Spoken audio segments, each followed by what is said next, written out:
Hello दोस्तों, दृष्टि IAS के इन फोकस प्रोग्राम में आप सभी का स्वागत है। बीते दिनों आरबीआई ने घोषणा की है कि सरकार के अंतर्गत जल्द ही ग्रीन सॉवरेन बॉन्ड जारी किए जाएंगे। तो ये बॉन्ड किस तरह के हैं, किस तरह से कार्य करेंगे, हमने इसके पहले बॉन्ड्स के बारे में पढ़ा भी है। तो सॉवरेन ग्रीन बॉन्ड कहें तो ये किस तरह से बाकी बॉन्ड से अलग हैं, इसमें ग्रीन शब्द का इस्तेमाल है, ये क्या है, कुछ ऐसी ही महत्वपूर्ण बातों को जानेंगे। इसके अलावा इससे जुड़े हुए कुछ और टेक्निकल टर्म्स हो सकते हैं जिनके बारे में परीक्षा में महत्वपूर्ण रूप से सवाल बनाया जा सकता है, खासतौर से प्रीलिम्स की परीक्षा में। तो देखते हैं सरकार ने क्यों जारी किए सॉवरेन ग्रीन बॉन्ड, किस तरह से जारी किए गए हैं, कब से जारी किए गए हैं, ये सभी बातें जानेंगे।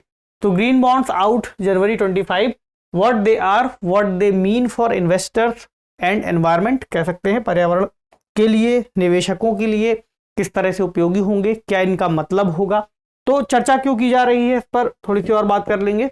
ग्रीन बॉन्ड क्या है, विशेष रूप से ये टर्म हमारे लिए जानना जरूरी है। हो सकता है कुछ लोग आप में से जानते हो, जिन्हें नहीं पता वो इसको और सीख लेंगे। तो इसका क्या महत्व है, निवेशकों को इससे किस तरह से लाभ होगा। भाई अगर कोई बॉन्ड जारी किया गया है तो निवेशक क्यों इसमें निवेश करेगा, इसकी योजना कब से शुरू हुई, इसमें खर्च जो आएगा कहाँ कहाँ किया जाएगा, क्या निष्कर्ष हो सकता है। एक सवाल प्रीलिम्स का और एक सवाल मेंस का आप लिखने का अभ्यास कर सकते हैं, सवाल दोनों को शामिल करेंगे। तो जीएस पेपर 3 आर्थिक विकास, सस्टेनेबल डेवलपमेंट यानी सतत विकास, पर्यावरण एवं पारिस्थितिकी, दोनों ही सेक्शन से यह जुड़ जाता है। और ये सेक्शन हम कहें कि ऐसा है जहां पर पर्यावरण और आर्थिक विकास दोनों को साथ में जोड़ करके आप देख पाएंगे। तो चर्चा इसलिए की जा रही है क्योंकि 6 जनवरी को आरबीआई ने इसकी घोषणा की थी कि आरबीआई जल्द ही पहली बार इसी वित्तीय वर्ष में 2 किस्तों में सॉवरेन ग्रीन बॉन्ड जारी करेगा। लगभग 16,000 करोड़ रुपए के ये बॉन्ड होंगे जिन्हें 2 किस्तों में जारी किया जाएगा। ठीक, 8-8 हजार करोड़ रुपए की 2 किस्तें बनाएंगी, जिसमें से कि कुछ इसका हिस्सा 25 जनवरी को ही जारी कर दिया जाएगा। तो शुरुआत में जाने की ग्रीन बॉन्ड आखिरकार है क्या। देखिए, बॉन्ड्स के बारे में हम सभी लोग जानते हैं कि बॉन्ड क्या है। एक ऐसी प्रक्रिया जिसके जरिए कोई संस्था या फिर कोई सरकार ऋण लेती है, एक तरह के ऋण पत्र के रूप में इन्हें हम जानते हैं कि जिसको ऋण लेना है उसने बॉन्ड जारी कर दिए, फिर उसमें जो व्यक्ति निवेश करेगा उसको कुछ प्रतिशत उसका लाभ होगा, एक स्थिति तक उसको निश्चित आय मिल जाएगी आने वाले समय में लाभ के साथ। और जिसने ये बॉन्ड जारी किया है उसको उस समय के लिए एक फंड मिल जाएगा जिसका वो आने वाले समय में या फिर किसी परियोजना में निवेश कर सकता है। तो हम कहें कि एक तरह से निश्चित आय का एक प्रकार है। अब यहां पर बॉन्ड की परिभाषा हो गई। ग्रीन बॉन्ड फिर क्या है। यहां पर ग्रीन शब्द जो जुड़ा हुआ है इसका मतलब ही है कि यह ऐसी परियोजनाओं से संबंधित है जो पर्यावरण के लिए हितैषी हैं, जो पर्यावरण के अनुकूल हैं। तो कोई भी संप्रभु इकाई, अंतर सरकारी समूह या गठबंधन और कॉरपोरेट्स द्वारा ग्रीन बॉन्ड्स जारी किए जा सकते हैं, इस बात को ध्यान रखिएगा। और अभी आरबीआई ने ग्रीन बॉन्ड्स जारी किए हैं। ठीक, ये इससे जुड़ी प्रमुख बात है। तो आमतौर पे ये जो बॉन्ड्स है ये संपत्ति से जुड़े होते हैं, जो संस्था जारी कर रही है उसकी एसेट्स के हिसाब से इन्हें जारी किया जाता है इसकी अन्य परिभाषा में। इसके अलावा जो जारी करता है उसकी बैलेंस शीट से ये समर्थित भी होते हैं। तो ऐसा भी हो सकता है इसमें से ग्रीन बॉन्ड्स कुछ ऐसे हों जिसके अंतर्गत टैक्स में उसको छूट मिल जाए। और इसका जो मकसद है, ग्रीन शब्द को हमने देखा कि पर्यावरण से जुड़ी जो भी परियोजनाएं होंगी उसके लिए इससे एकत्रित किया गया जो खर्च है, जो धन है, उसमें खर्च किया जाएगा। तो ऐसी परियोजनाएं जो पर्यावरण के लिए सकारात्मक प्रभाव छोड़ेगी उन पर ही खर्च यहां पर किया जाएगा। ये इसकी एक विशेषता है। अब ग्रीन बॉन्ड शब्द यहां आप सुन रहे हैं, इसमें एक और शब्द आप सुन सकते हैं क्लाइमेट बॉन्ड का। तो क्लाइमेट बॉन्ड भी बहुत अलग संकल्पना नहीं है। एक तरह से आप समझ सकते हैं कि जैसा ग्रीन बॉन्ड है वैसा ही क्लाइमेट बॉन्ड है। इसके अंतर्गत भी जलवायु परिवर्तन को रोकने संबंधी जो खर्च है, जो निवेश है, वो किया जाएगा और ऐसी परियोजनाएं जो पर्यावरण के लिए लाभकारी हों उनको बढ़ावा दिया जाएगा। लेकिन इन दोनों में अगर आप टेक्निकल एक अंतर देखेंगे तो जो परियोजनाएं क्लाइमेट बॉन्ड से जुड़ी होंगी या क्लाइमेट बॉन्ड के जरिए जो आय अर्जित की जाएगी, जो धन जुटाया जाएगा, उसका निवेश ऐसे ही कार्यों में किया जाएगा जिसके अंतर्गत पर्यावरण में जो कार्बन उत्सर्जन है उसको कम किया जा सके। इस बात को समझते जाइएगा। ऐसी सभी नकारात्मक गतिविधियां कम की जा सके जो जलवायु परिवर्तन को बढ़ावा देती हैं। फिर ग्रीन बॉन्ड में क्या होगा, ग्रीन बॉन्ड इसकी एक और विस्तृत परियोजना हम कह सकते हैं और बड़ा रूप है जिसके अंतर्गत ऐसी परियोजनाओं को भी शामिल किया जाता है जिससे जलवायु परिवर्तन पर सकारात्मक प्रभाव पड़े, यानी ऐसी परियोजनाओं को बढ़ावा मिले जो जलवायु परिवर्तन के लिए हितैषी हैं। तो इसका इनडायरेक्ट प्रभाव फिर ये आपको देखने को मिलेगा कि ऐसी परियोजनाएं जो जलवायु परिवर्तन के प्रतिकूल हैं वो अपने आप में कम होती जाएंगी। तो ये बात भी अभी आगे आएगी।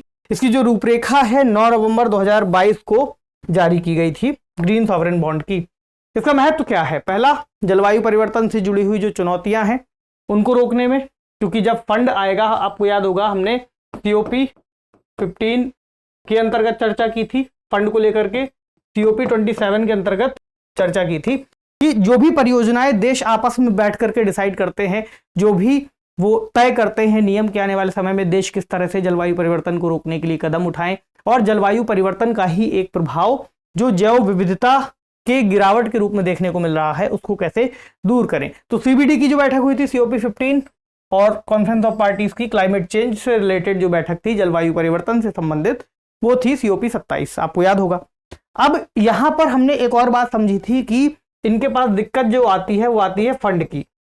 तो अंतर्राष्ट्रीय स्तर पर देखा था कि विकासशील देश अपने देशों के अंतर्गत राष्ट्रीय परियोजनाओं के तहत खर्च कर रहे हैं। जो विकसित देश हैं उनसे ये उम्मीद है कि वो भी कुछ फंडिंग देंगे ताकि क्लाइमेट चेंज के इम्पैक्ट को कम किया जा सके। यहां पर जो पार्ट आएगा वो बेसिकली वाला पार्ट होगा जो फंड से जुड़ा हुआ है और राष्ट्रीय स्तर पर देश अपनी आवश्यकताओं को पूरा कर रहा है, उन लक्ष्यों को टारगेट कर रहा है जो उसने वहां पर निर्धारित किए हैं या फिर उन लक्ष्यों के प्रति हामी भरी है। तो ऐसे खतरों से निपटने के लिए महत्वपूर्ण वित्तीय साधन के रूप में सॉवरेन ग्रीन बॉन्ड को लाया गया है।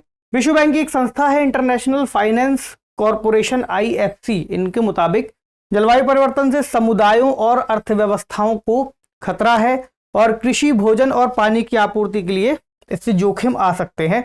इसलिए भी इस तरह के निवेश करना अपने आप में बहुत ज़्यादा महत्वपूर्ण है। यहाँ पर इस निवेश का महत्व आपको पता चलेगा, क्योंकि क्लाइमेट चेंज जैसे जैसे बढ़ता जाएगा, पृथ्वी के अंतर्गत जो तापमान है वो बढ़ता जाएगा, जो महासागर हैं उनका जो जल है वो गर्म होता जाएगा, कई सारे जो उत्तरी और दक्षिणी ध्रुव में बर्फ जमी है वो पिघलेगी, महासागरों का जल स्तर बढ़ेगा, कई सारे शहर डूब जाएंगे।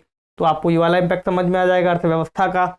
जो लोग यहाँ पर रहते हैं समुदायों को दिक्कत होगी, कई सारे लोगों का जीवन इससे जुड़ा हुआ है। कई सारे लोग तटीय क्षेत्रों में रहते हैं जहाँ पर वो मछली पकड़ते हैं और अन्य तरह की गतिविधियों में जुड़े होते हैं। तो कृषि, भोजन, पानी, आपको समझ में आएगा कि क्यों इसकी बात की जा रही है। जब मीठे पानी के स्रोत के रूप में जो जल जमा हुआ है अगर वो भी पिघल जाएगा, ग्लेशियर्स पिघल जाएंगे, तो पानी की भी समस्या खड़ी हो जाएगी। ऐसे में जो ये निवेश की बात है अपने आप में महत्वपूर्ण है। तो इन चुनौतियों से निपटने के लिए बहुत अधिक धन की आवश्यकता है, कोई छोटी चुनौती तो है नहीं। तभी सभी स्तर पर जब देश प्रयास करेंगे तो ये चीजें ठीक होती हुई दिखाई देंगी। और देशों के लिए भी दिक्कत ये आती है कि सरकारें कितना ज्यादा इसमें खर्च कर पाएंगी, ये बड़ी चुनौती है, क्योंकि सरकारों के पास विकास कार्य भी बने होते हैं। तो पर्यावरणीय परियोजनाओं को पूंजी बाजार और निवेशकों के साथ जोड़ना महत्वपूर्ण है और वही इसके थ्रू करने का एक प्रयास आपको दिखाई देगा। तो पूंजी को सतत विकास की ओर ले जाना, कि लोग निवेश तो कर रहे हैं लेकिन निवेश से उनको लाभ भी हो, साथ ही जो परियोजनाएं शुरू हों वो ऐसी परियोजनाएं हों ताकि उन परियोजनाओं से जलवायु परिवर्तन को बढ़ावा ना मिले, क्लाइमेट चेंज से होने वाले नुकसानों को हम कम कर पाए, तो उसको भी एक मोटिवेशन मिल सकता था। तो ग्रीन बॉन्ड उस संबंध को बनाने का एक तरीका है। निवेशकों को क्या लाभ है? निवेशकों को बॉन्ड जारी करने वालों की कारोबारी रणनीति पर प्रभाव डालने का मौका मिलता है, यानी जिन लोगों ने बॉन्ड जारी किया है उनके ऊपर एक दबाव होगा कि उनके पास जो फंड आया है इन बॉन्ड्स के जरिए वो हरित योजनाओं में ही खर्च करना है। तो अच्छी प्रथाओं से जुड़ने के लिए एक तरह का मंच है, जलवायु परिवर्तन के जोखिमों से बचाव का एक साधन है। IFC ने ही यहाँ कहा है कि ग्रीन बॉन्ड और ग्रीन फाइनेंसिंग में वृद्धि अप्रत्यक्ष रूप से जो उच्च कार्बन उत्सर्जक परियोजनाएं हैं उनको हतोत्साहित करती है, क्योंकि इसमें ये बात छुपी है कि यहाँ पर जो खर्च होगा सकारात्मक परियोजनाओं पर ही खर्च होगा जो जलवायु परिवर्तन के प्रभाव को ज्यादा नहीं बढ़ाती। तो इस योजना की शुरुआत कब से हुई? अगस्त 2022 से सरकार ने कुछ बात कही थी, जिसके तहत सरकार ने कहा था कि 2005 के स्तर से 2030 तक हम GDP की उत्सर्जन तीव्रता को 45% तक कम करेंगे। तो यहाँ पर इसका जो उद्देश्य है ये दिखाई देगा। इसके अलावा गैर जीवाश्म ईंधन से हम लगभग 50% तक जो संचयी विद्युत शक्ति क्षमता है उसको बढ़ाएंगे कि हम विद्युत उत्पादन के लिए कोयला का उपयोग ना करें। इसके अलावा गैर जीवाश्म ईंधन का उपयोग करें, जैसे कि रिन्यूएबल एनर्जी हो सकती है।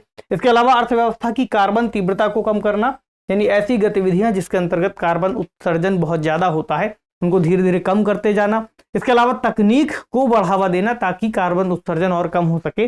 अभी हम इसको भी देखेंगे कि किन किन क्षेत्रों में इसको खर्च किया जाना है। तो केंद्रीय बजट 2022-23 में सॉवरेन ग्रीन बॉन्ड जारी करने की घोषणा की गई थी, जिसके चलते अभी ये जो फाइनेंशियल ईयर है खत्म होने को आ रहा है, तो इसलिए सरकार ने या आरबीआई ने कहे कि इसको जारी करने की बात कह दी है। खर्च कहाँ कहाँ किया जा सकता है? पहली बात अक्षय ऊर्जा में, दूसरा स्वच्छ परिवहन में जहां हम इलेक्ट्रिक व्हीकल्स की बात करते हैं, ईवी को बढ़ावा देने की। इसके अलावा ऊर्जा दक्षता की बात आती है, यानी जो हमारे उपकरण है वो इस तरह से कार्य करें कि उससे ऊर्जा की डिमांड कम हो जाए, यानी कि ऐसे उपकरण हो सकते हैं जो बहुत ज्यादा ऊर्जा की डिमांड करें, तो हम ऐसे बनाएं जिसमें ऊर्जा की कम खपत हो। हमने देखा होगा स्टार रेटिंग बहुत सारे इलेक्ट्रॉनिक उपकरण उसमें आती है, उसमें आपको ये पता होता है कि अगर वो 5 स्टार प्रोडक्ट है तो उसकी ऊर्जा की जो दक्षता है, एनर्जी एफिशिएंसी है, वो कहीं बेहतर है और इसी हिसाब से उसकी कीमत भी तय होती है। ठीक है, तो जलवायु परिवर्तन के प्रति अनुकूलन करना एडॉप्टेशन कह सकते हैं। स्थायी जल और अपशिष्ट प्रबंधन, कि हम कचरे को स्वच्छ जल में ना मिलने दें ताकि स्वच्छ जल हमारे पास ज़्यादा से ज़्यादा मौजूद रहे। प्रदूषण को नियंत्रित रखें, हरित परियोजनाएं या ग्रीन प्रोजेक्ट जैसे कि ग्रीन बिल्डिंग्स। इसके अलावा अक्षय ऊर्जा में सौर ऊर्जा, पवन ऊर्जा, बायोमास और जल विद्युत ऊर्जा परियोजनाओं में हम निवेश करेंगे ताकि जो हरित तकनीकें हैं उनको और ज़्यादा बढ़ावा मिले, इसलिए इस बॉन्ड को कह रहे हैं सॉवरेन ग्रीन बॉन्ड। निष्कर्ष क्या है फिर आज के टॉपिक का? पहली बात यह कि अब तक जो जलवायु परिवर्तन से जुड़ी हुई कार्रवाइयां थी बड़े पैमाने पर घरेलू संसाधनों से वित्त पोषित की जा रही थी, यानी उसका जो खर्च है सरकार उठा रही थी। अब यहाँ पर इसको निवेशकों के साथ जोड़ देने से सरकार को अतिरिक्त फंड मिल जाएगा ताकि जो हमारी प्रतिबद्धताएं हैं उनको हम पूरा कर सके। तो निवेश की प्राप्ति भी होगी, साथ ही उन तकनीकों का इस्तेमाल हम कर सकेंगे जिससे अर्थव्यवस्था से कार्बन उत्सर्जन है, जिसको कार्बन इंटेंसिटी बोलते हैं, कार्बन तीव्रता बोलते हैं, वो कम की जा सके। ठीक है, चलिए तो आज का प्रश्न क्या है? पहला प्रीलिम्स का, निम्नलिखित कथनों पर विचार कीजिए। ग्रीन बॉन्ड ऐसे निवेश उपकरण होते हैं जिनका उपयोग सकारात्मक पर्यावरण प्रभाव से जुड़ी परियोजनाओं के लिए किया जाता है। दूसरा, ग्रीन बॉन्ड केवल आरबीआई द्वारा जारी किए जा सकते हैं। आपको बताना है कि दोनों ही कथनों में से कौन सा या कौन से कथन सही है। तो कमेंट सेक्शन में आप इसका जवाब दे सकते हैं। अगला सवाल मेंस का, ग्रीन बॉन्ड क्या है? सरकार द्वारा इनके उपयोग को बढ़ावा देने से अर्थव्यवस्था में किस तरह के प्रभाव पड़ सकते हैं, चर्चा कीजिए। हमने इन पूरे प्रभावों पर ही चर्चा की है, 250 शब्दों में आप इसको भी फ्रेम कर सकते हैं। तो आज के सेशन में उम्मीद है कुछ सीखा होगा आपने। आपसे मिलेंगे अगले सेशन में। किसी भी टॉपिक को थोड़ा सा इस तरह से एनालाइज करना होता है हमें, ताकि उसमें इकोनॉमी वाला सेक्शन तो है ही, लेकिन उसका जो इम्पैक्ट है वो एनवायरनमेंट पर पड़ेगा। तो दोनों को ही जोड़ करके देखना है और प्रश्न को समझना है कि उसमें किस तरह की डिमांड रखी गई है, उस हिसाब से आपको उत्तर लिखना है। आपसे मिलेंगे अगले सेशन में, तब तक पढ़ते रहिए, अपना ख्याल रखिए, शुक्रिया।